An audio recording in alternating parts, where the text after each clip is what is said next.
class is going to focus on the basic principles of binary economics, particularly those issues that traditional economists have lots of problems with.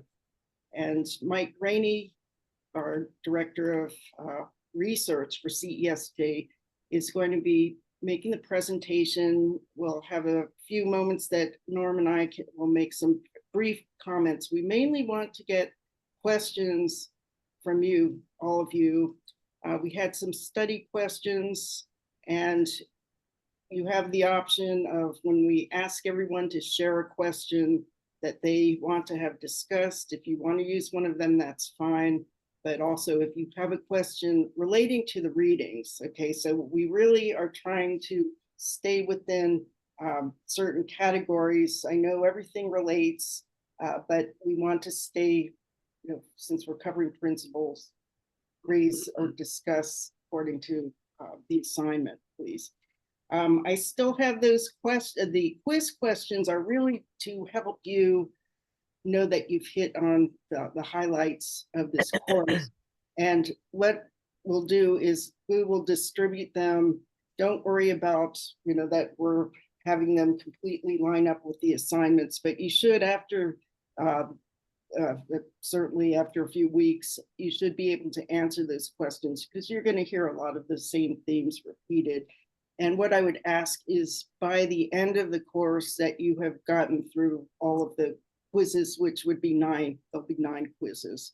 So we're either going to distribute them as straight text files, or even better, if you will take on the challenge of getting onto the website to take them. That will give us some more feedback as to how accessible the quiz is. So with that, I'm going to turn it over to Mike Rainey for today's presentation. And if you're not speaking, could we all put ourselves on mute? Okay, let me first put the slides on the screen. Can everybody see that okay? Okay, welcome to class 4, Basic Concepts of Binary Economics. We're still in the delivering basic information phase of the class. So the idea behind today's class is to get down the basic principles of binary economics.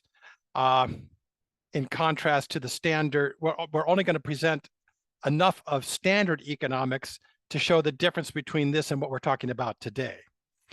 So, of course, the end result, the main goal of binary economics is the dignity and empowerment of each human person. That's why we tend to call binary economics, the whole paradigm, economic personalism, as opposed to capitalism or socialism or any of the other isms that are floating around.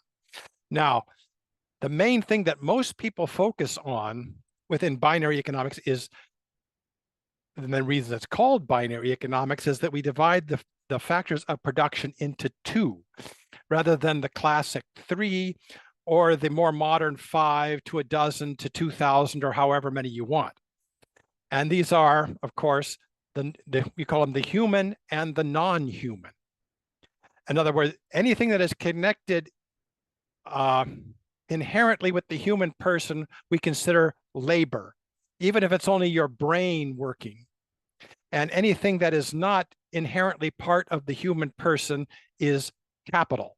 And capital includes human artifacts, which is the more traditional understanding of capital, and the what Adam Smith used to call the gratuitous offerings of nature. In other words, or to summarize, land. In the classical lexicon, land included water too, oceans, trees, everything. It was land, labor, and capital. Those are the classical 3 factors of production. We simplify that by saying human and non-human, or in more classical terminology, labor and capital. So labor is all human inputs to production. And we disparage the use of the term human capital because that's kind of an oxymoron within binary economics. And the second factor, of course, is capital, which is non-human inputs to production. That is, everything that is non human. And this actually fits in very well with the whole theory of personalism, because personalism divides everything into persons and non-persons. Binary economics divides all the factors of production into human, or persons, natural persons, I should say, and non-human, that is, non-persons. It all fits together, strangely enough. Now, this brings in, how do capital and labor relate to each other?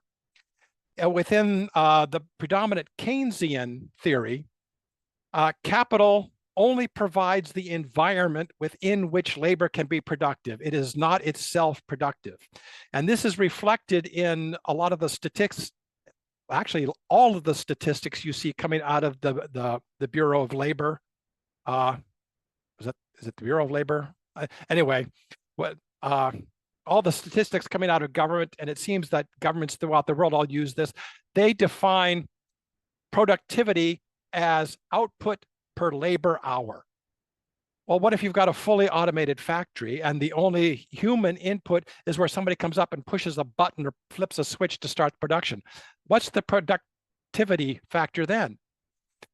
In mathematical terms, the labor required to push a button is infinitesimal, so you have infinite productivity.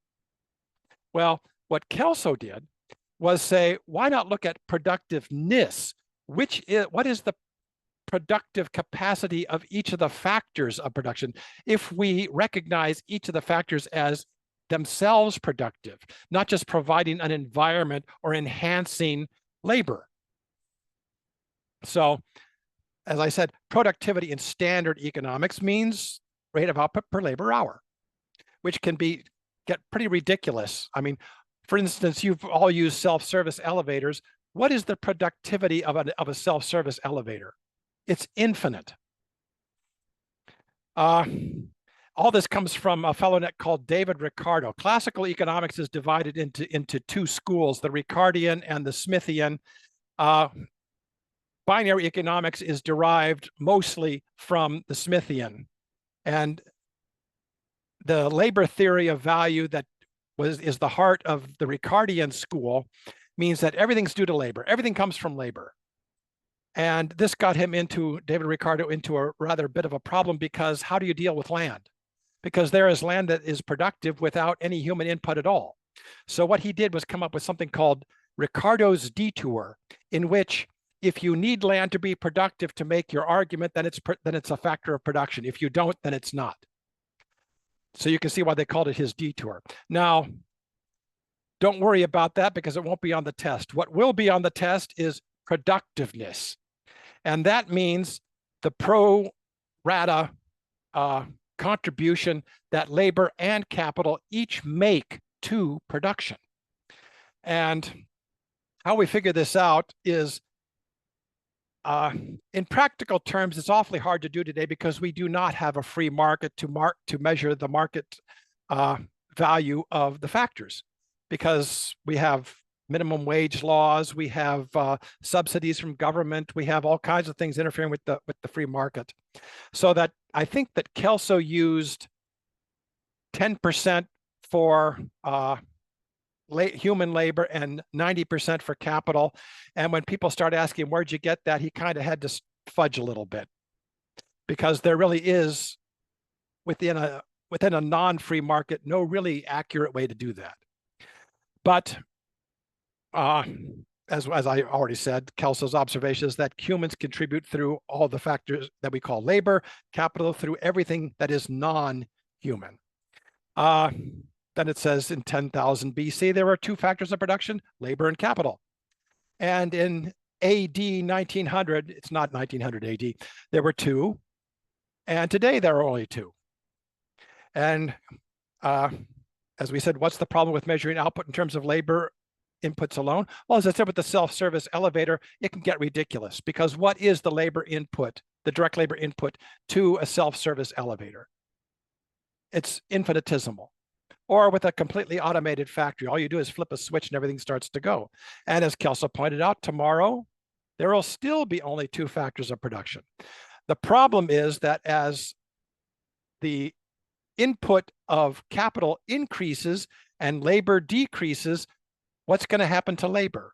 Well, we have all kinds of schemes to try to keep that in balance, but the balance itself requires, this is Say's law of markets, not because he came up with it, but because he expressed it best. And that is that to have a sound economy, you have to have supply and demand in balance. You have to have production and consumption in balance, because otherwise you're not producing enough for people to consume, or you're producing more than people can consume. And Say's law essentially says that, summarized, that production supply equals demand. Therefore, production equals income, and therefore supply generates its own demand, and demand its own supply. And there we could have an entire class on this, not just one class period, or even just this one small part of a class on Say's law of markets.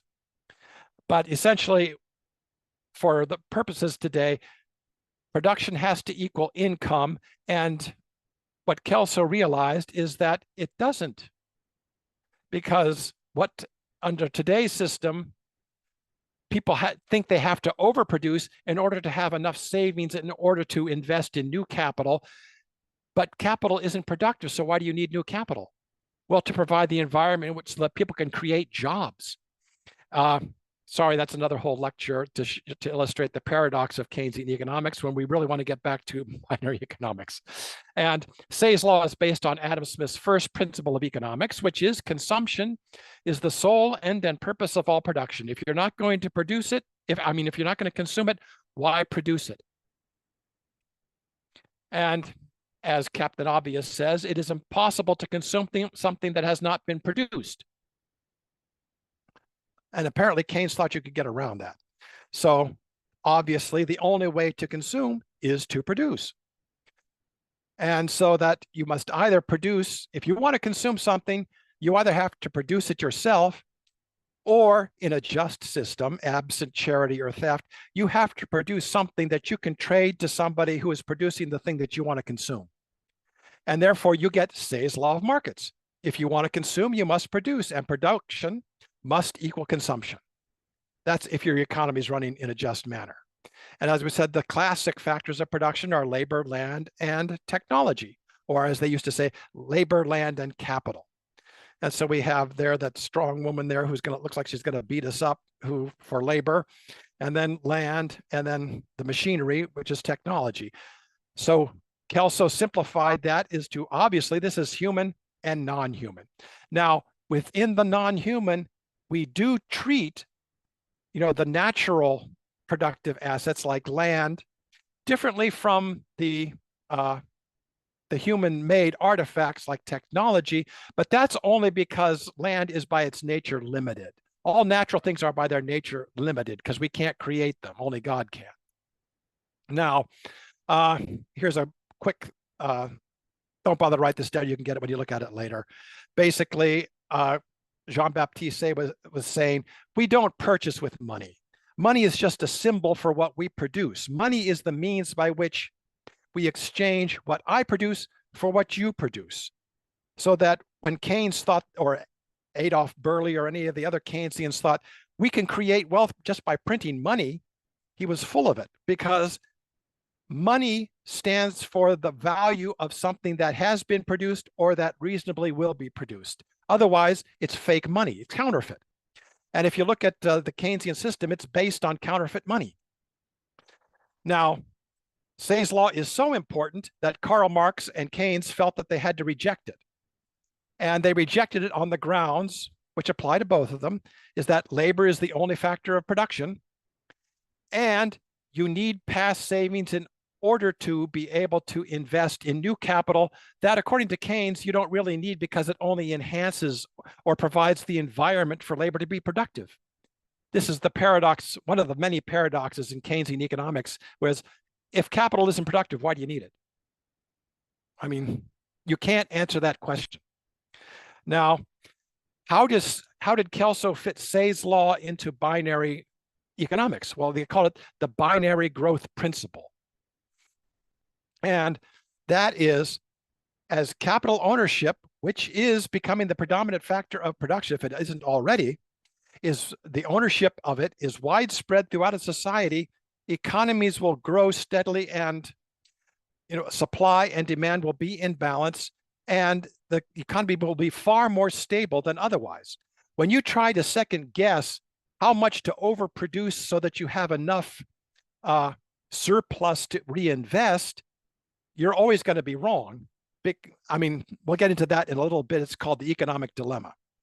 But the whole principle of binary growth is that when people can produce with both labor and capital, they can find the best mix for themselves to produce to the optimal level that fits them within the whole economy. And if everybody does this, then you have basically the optimal amount of growth, not the maximum amount of growth, not the minimum amount of growth, but the best amount of growth for that particular economy. See, most people think that economic growth means, oh, well, if we produce a lot, that shows that we're all going to be rich. I mean, if you look at current statistics, they're saying that the American economy is booming. And I think if we ask for a show of hands here, how many of you have your personal economy booming right now? I don't think too many of you would raise your hands, but we're all rich, according to what the Federal Reserve says. Anyway, so that the thing is that if all capital income is used first to repay the cost of the capital and then for consumption, you will have an economy that is naturally in balance without the government trying to fiddle with the monetary system or trying to guess how much to overproduce or underproduce or how to create jobs or anything else. It won't have to worry about that. The economy will be self-regulating. And all the government will have to worry about is people who deliberately try to break the system. If you set up the system to run in accordance with the principles that Kelso laid down, both monetary and economic, the system will be largely self-regulating, absent natural disasters and that sort of thing.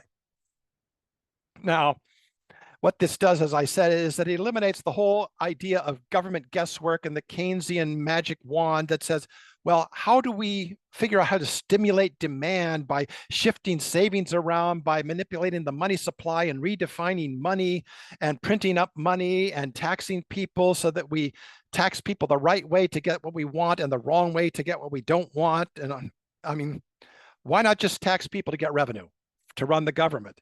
And the government wouldn't be quite as expensive to run if they weren't worried about redistributing from the people who could produce to those who can't, because you set up the system the wrong way. Now, this brings in, what are we going to do about financing? If you can't finance by saving out of past production, in other words, consuming less than you produce and piling up enough to pay for the new investment, where are you going to get the money? Well, Kelso framed this as a dichotomy between past savings and future savings. Past savings consists of what we have refrained from consuming in the past. Future savings is what we can increase production in the future. And what he advocated is we need reforms to money and credit so that we can use past savings for consumption and future savings for investment, so that there need never be a question of, well, how much do we have to save out of production to reinvest? Well, that's not a question. Any investment, if it's financially feasible, that is, will pay for itself, can provide its own financing, which is what commercial and mercantile and central banks were invented to do. And this is why Kelso called this whole idea that you need past savings in order to invest in the future the slavery of savings. He didn't mean that we're all enslaved to savings. We're enslaved to a bad idea. And he didn't mean that savings are bad. We absolutely have to have savings in order to be able to finance new capital investment. It's just a question of where you're going to get the savings. Is it going to come from past decreases in consumption or future increases in production? And you're going to slow down growth and make certain that some people don't have and others have too much if you rely on past savings, because only the super rich, when capital is as expensive as it is today, only the super rich can afford to save enough money to finance new capital, which they don't do anyway, because they just pile it up and then they finance using the new money the government prints up for them. Now, as we said, the whole thing is predicated on something called the economic dilemma, which I mentioned a little bit ago. And if you're relying on past savings to finance new capital, you're facing a problem. Because if you reduce consumption in order to provide enough savings for to invest in new capital, there's no reason to finance the new capital because the demand has fallen. If you spend the money, you spend your savings instead of saving them to increase consumption so that there is a demand for new capital, well, then there's no savings to finance the new capital. And yet, if you look at what Harold Moulton, who came up with he phrased it as the economic dilemma, what Harold Moulton discovered in looking at the financial history of the United States from about 1830 to 1930 was that you had incredible amounts of new capital being financed at times when savings were being depleted. Well, where's that money coming from? Well, the money was being created by the commercial banking system. We didn't have a central banking system at that time, except for a couple of times which got screwed up. But it wasn't being financed with past savings, that is, past reductions in consumption. It was being financed with monetized future increases in production. In other words, in highly technical terms, which you don't have to worry about, they switched from financing with mortgages, that is, past savings instruments, to financing with bills of exchange or future savings instruments. And what this does is mean that you don't have to worry about how much to overproduce in order to have enough surplus production to finance new capital, which gets us into a whole new lecture. And I could say, well, if you're not if you're not consuming these goods, how does it get turned into money? Keynes wouldn't answer that. And as I said, and the way to turn future savings into money is through the commercial banking system. They accept these bills of exchange, turn it into money now, and then it gets used to finance new capital. The new capital pays for itself and the money gets canceled so that you avoid both deflation, in other words, not enough money, and inflation, too much money. In a perfect system run on Kelsonian principles, there would always be exactly enough money for everything. And you might still have inflation, but that would be because you had natural problems with supply and demand. In other words, all of a sudden there was crop failure, so the price went up or something like that. But that's different from the demand pull inflation that results from too much money and the deflation that results from too little money. Now, as I said, there are two types of saving for investment: past savings and future savings. And as I said, again, under binary growth financing, past savings should be exclusively spent on consumption. Now, under consumption, we include all government, taxation, speculation, gambling, and anything else you want to spend money on that is not inherently productive. Speculation is not productive. It may get you a lot of money, but that's because you're changing the price of the thing that you're speculating in, not because the thing that you're buying produces something that you can sell or consume yourself. And future savings should be exclusively used for financing new capital formation. Now, you don't always know that that's going to happen. One of the most common complaints I've gotten when trying to explain this to people stuck in the current economic paradigm is, well, how do you guarantee that a project is going to be productive? Well, I can't guarantee that. Well, then we must let government do it because only government can guarantee everything. Well, I got news for you. Government isn't going to guarantee anything. Sorry, I've got off my political soapbox. Election day is coming up. Now, the fact is that what Kelso saw is that once you you're relying on past savings to finance new capital formation, most people, those of us who are not rich and can't afford to cut consumption, are not going to be able to buy the new capital and replace, and our labor is going to be going down in value in competition with the capital that's replacing us. Now, future savings, however, only allows those who are creditworthy to be able to use it. So Kelso said, how on earth are we going to make people creditworthy? And what does creditworthy mean? It means you have a good character, you have collateral, and you're buying capital that pays for itself. Well, I assume we all have good character, but the one thing we don't have is collateral.